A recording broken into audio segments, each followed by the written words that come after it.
Good morning students, एक बार फिर आपका स्वागत है।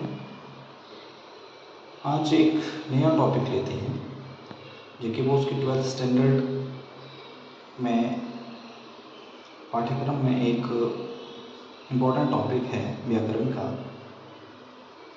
उपसर्ग और प्रत्यय। चलिए आज हम इसके ऊपर विचार करते हैं, उपसर्ग और प्रत्यय। उपसर्ग और प्रत्यय जो है आपने छोटी क्लासेस में पढ़ा है, ये दोनों जो हैं साथ साथ जो हैं पढ़ाए जाते हैं इसको समझाने के लिए। उपसर्ग जैसे हम अंग्रेजी भाषा में प्रीफिक्सेस पढ़ते हैं, प्री मीन्स पहले और सुफिक्सेस पढ़ते हैं मतलब बाद में। तो यहाँ पर चलिए पहले हम उपसर्ग की जो परिभाषा है ये यहाँ पे ऐसे शब्दांश जो मूल शब्द के आरंभ में जुड़कर उसका अर्थ बदलते हैं।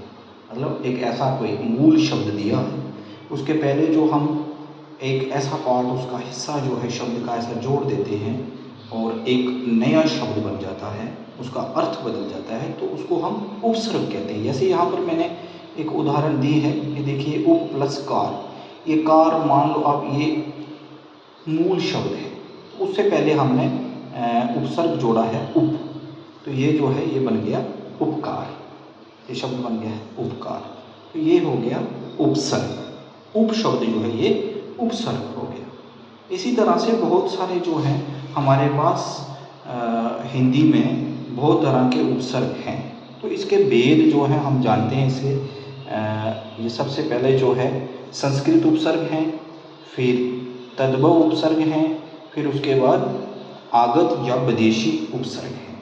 संस्कृत भाषा के जो हैं संस्कृत उपसर्ग जो हैं, संस्कृत उपसर्ग मतलब मैं कहूँ कि जैसे हम हिंदी में शब्द भंडार में पढ़ते हैं कि जो कुछ शब्द जो हैं हिंदी भाषा में संस्कृत के यूँ के त्यों ही जो हैं वो पढ़े जाते हैं, तो वो जो हैं वो संस्कृत के शब्द जो हैं उनके आगे जो हम उपसर्ग लगाते हैं।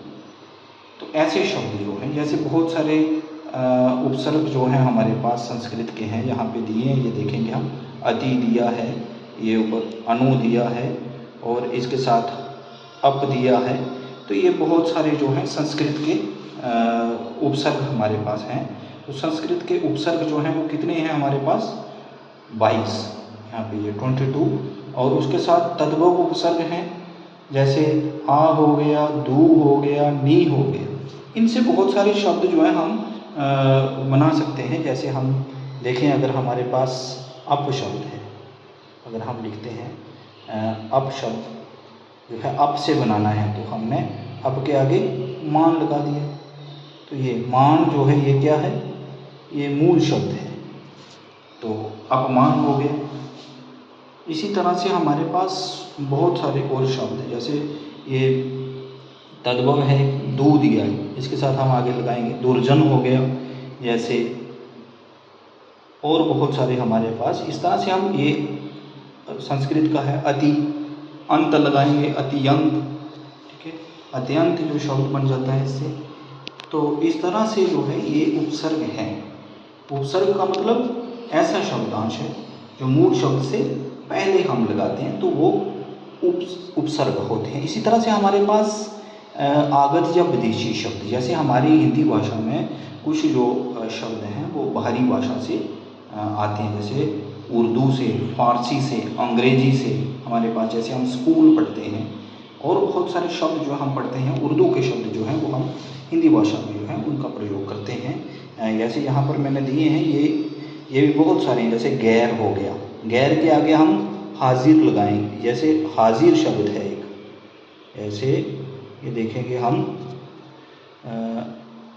हाजिर शब्द है, ये हाजिर शब्द है। इस हाजिर शब्द से पहले अगर हम गैर लिखेंगे, ये देखो ये जो गैर है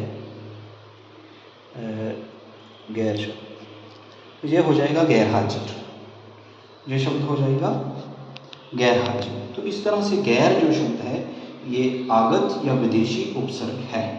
तो इसलिए आप उपसर्ग से समझ गए होंगे कि उपसर्ग जो होता है वो क्या होता है, ऐसा शब्दांश है जो मूल शब्द के पहले जो है प्रयोग किया जाता है। तो ये होते हैं उपसर्ग। यहाँ पर संस्कृत तद्भव और आगत्य जो है हमारे पास ये उपसर्ग हैं हिंदी में। तो इसी तरह से दूसरा जो है वो है प्रत्यय हमारे पास। प्रत्यय जो है ऐसे शब्दांश होते हैं जो मूल शब्द के अंत में जुड़कर जो है इसका अर्थ बदलते हैं। उपसर्ग जो है वो पहले जुड़ते हैं, जो प्रत्यय हैं वो बाद में जुड़ते हैं। जैसे यहाँ पे मैंने उदाहरण दी हुई है, ये देखते हैं, सुंदर और प्लस लिखा है ता। सुंदर जो है यहाँ पे जो प्रत्यय लगा है कौन सा लगा है? ता प्रत्यय। ता प्रत्यय लगाया हमने और सुंदरता बन गया। जैसे मूर्ख शब्द है, मूर्ख के आगे ता लगेगा तो मूर्खता बन जाएगा।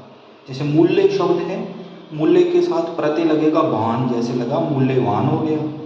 ठीक है, इस तरह से बहुत सारे जो इस तरह के प्रत्यय जो हैं होते हैं जो मूल शब्द के अंत में जो जुड़ करके, इस तरह से हमारे पास हिंदी में जो है प्रत्यय दो प्रकार के होते हैं। इसके भेद जो है दो प्रकार के, जैसे ये कृत प्रत्यय और दूसरा होता है तदित प्रत्यय।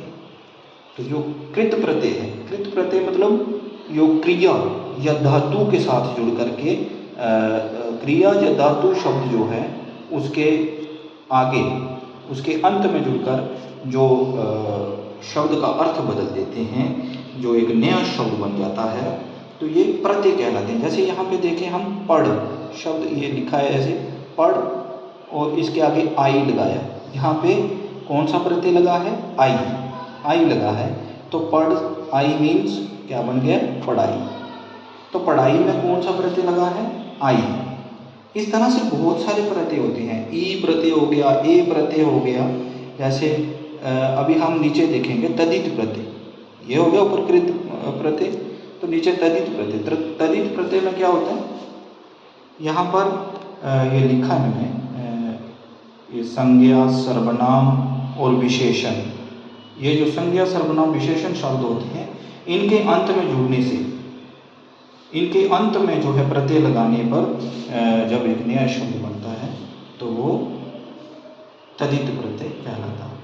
तो इस तरह से यहाँ पे मैंने एक शब्द लिखा भी है, ये लघु, लघु के आगे ता प्रत्यय लगाया है तो लघुता हो गया। इस तरह से बहुत सारे शब्द हैं। सुंदर, सुंदरता, ये विशेषण जो है विशेषता बता रहा है यहाँ पर। इस तरह से लड़का, उसके आगे ई प्रत्यय लगता है तो वो लड़की बन जाता है। लड़का शब्द जो है ये भी क्या है? संज्ञा है, तो इसके आगे हम ई प्रत्यय लगाएंगे तो लड़की बन जाएगी। इस तरह से बहुत सारे प्रत्यय जो हैं वो लगाने से, जब मूल शब्द के अंत में प्रत्यय लगाने से जब शब्द में परिवर्तन आता है तो इसको प्रत्यय कहते हैं। प्रत्यय और उपसर्ग जो है इनमें अंतर जो है आपको स्पष्ट हो गया आपको अच्छी तरह से समझ आ गया होगा कि जो उपसर्ग है वो मूल शब्द के पहले लगाया जाता है और जो प्रत्यय है वो मूल शब्द के अंत में लगाया जाता है। तो मुझे उम्मीद है कि आप अच्छी तरह से समझ गए होंगे। तो इस वीडियो को आप ध्यान से देखें और इस विषय को समझने का प्रयास करें। थैंक्स।